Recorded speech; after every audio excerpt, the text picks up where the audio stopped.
March 12th, 2022. That was a day a nor'easter impacted much of the East Coast, including South Carolina, where I was at the time. It all started around 7 in the morning when I woke up to this horrible noise I started hearing for a couple of minutes. I wasn't sure what was going on, and when I went to look out to the window to see what was going on, I realized that the wind was blowing so hard and going so fast that was causing this horrible noise to go on, as the wind was literally sucking through buildings and everything right in between into it, and that was what was causing all this. And I was just remember laying in bed. I was honestly scared, to be honest with you guys. I was pretty scared about it because I wasn't sure what was going on. But then I reminded myself, hey, this house was built to sustain us from hurricanes. This house was built for hurricanes. So you're going to be fine and everything. But that noise just kept going on and on and on all morning. And I was like, Jesus, when is this going to stop? And eventually it calmed down to the point where that noise wasn't nearly as bad as what it was. And I just finally felt more relaxed and everything like that. And by this point, it was around 9:30 in the morning. So it still was pretty bad at that point. The wind was crazy at that point. But at 7 in the morning, the wind just kept blowing so hard and everything. Like, there had to be gusts of at least 60 miles per hour there. I wasn't sure because I left my anemometer back at home, so I couldn't really measure it correctly. So, effectively, at that point, it was around 9:30 and everything. Go outside. It's kind of windy where I'm at, but at the beach, it is very windy. And when I mean very windy, it's literally like the Sahara Desert with all the sand blowing on the way the wind was going. There were literally streaks of sand going to where the wind was going at that point. And it looked so crazy to me that just, man, I never seen that before on a beach. And it was so crazy to look at. I never expected the winds to be that hard that it would just blow the sand. The sand was also going through my face and everything like that. It was starting to hurt a little bit. Thankfully, it didn't hurt too much. And then I figured, hey, I'm out here. Let's go. Let's record some footage of this and tell people what's going on here. So that's when I pulled out my camera. We started shooting what was going on. I filmed quite a lot of the sand. I also filmed some of the wave action that was going on.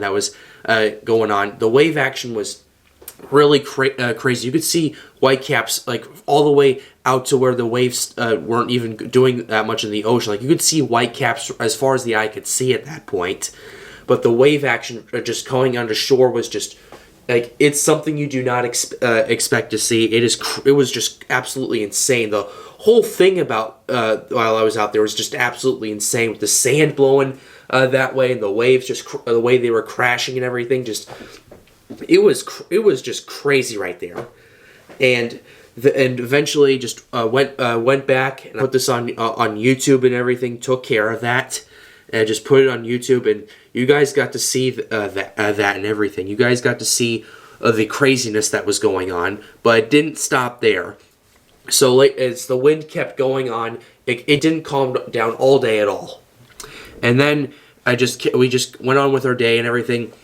But then after a while, we went to a historic fort that we were close to in South Carolina, and basically we just decided to pay our admission, and we decided to go in and tour. The wind would just not stop, and I noticed that the higher up we went, the faster the wind goes, as there's less friction higher up in the atmosphere. Like, if you're on the surface, the wind's probably at winds 50 miles per hour. If you go up 20 to 30 feet, the wind's probably a good 5 miles per hour faster than that. There's friction on the ground, and that's also the reason why wind way higher up, like 5,000 feet up, it can be 100 miles per hour, and that's why wind at the bottom is probably around, I would say, about 80 miles per hour or so. That's why this happens, because there's more friction closer to the ground and everything. And that's what's stopping these 100 mile per hour winds from being in the surface. But back to the story, I remember going up to the highest point at this fort and everything, and the winds were so crazy. Like, as I was getting pictures and everything like that, just like it was blowing me. I thought my phone was gonna fall out of my hand and everything. I thought I was gonna lose my phone because of that. Just wind would just keep blowing hard and hard and hard on me, and just like I would have to take a few steps and everything just to just for the angle to be not as bad.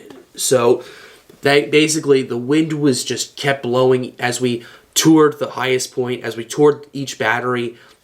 Just the wind would not stop. The only even in the inside parts of it where the doors were open, the wind still crept in. Although thankfully it wasn't as bad. But basically at this point, just the wind will not stop. It's crazy. The tour itself was perfectly fine. I really enjoyed it, but the wind was just insane. And on top of that, the temperature was also dropping. Around 7 in the morning, the temperature was 70 degrees. By the time I went to this fort, it was in the mid-50s. And the wind wasn't helping with that. It made it feel even colder than that. And generally, wind chills generally will start around 50 degrees or so, but like it was 55 at that point. It felt like it was 48. That's how hard the wind was blowing. That's how cold the wind was as well. And just, I was wondering, when is this wind going to stop? And basically what was the whole thing that was going on was that there was a nor'easter that was going on. It was moving out of the United States. It brought New York, much of New England, a lot of snow, but it also brought a lot of rain to the Carolinas, parts of Virginia. There was actually an enhanced risk that day for Virginia being close to Charleston, South Carolina at that point. So that's basically what was going on. It was all part of one system. The wind field was crazy. Even down in Florida, you were still getting winds from this thing, and that's what was mind-boggling to me at that point.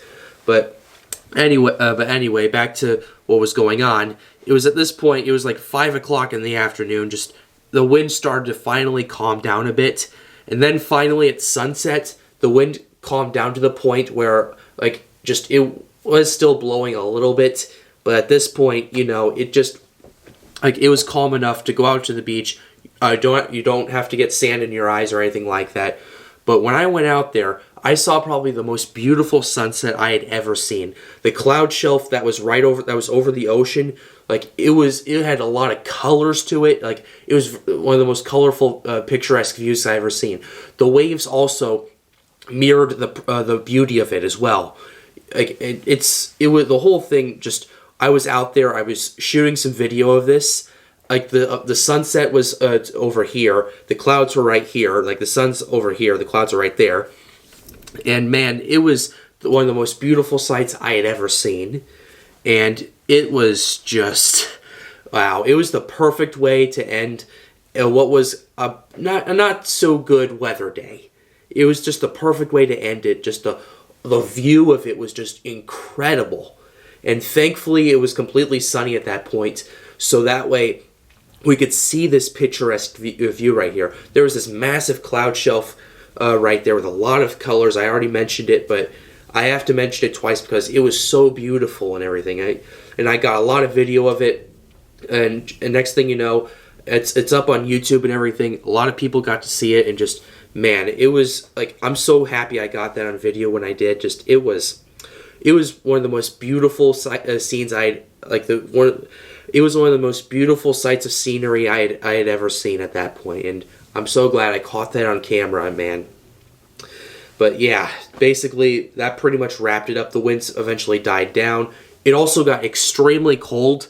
Like by the next morning, it was below freezing in South Carolina. It was below freezing, and like and this cold front, it brought this temperature down from 70 all the way down to 28 degrees, and that's basically what happened in South Carolina. It was this powerful nor'easter brought with this powerful cold front that helped push this wind.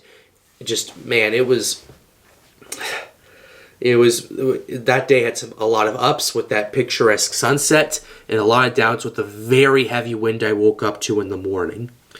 But yeah, that's basically how my day went, and yeah, that's basically what happened. It was probably one of the most, I wouldn't say mixed, it was one of the most active weather scenes I had seen.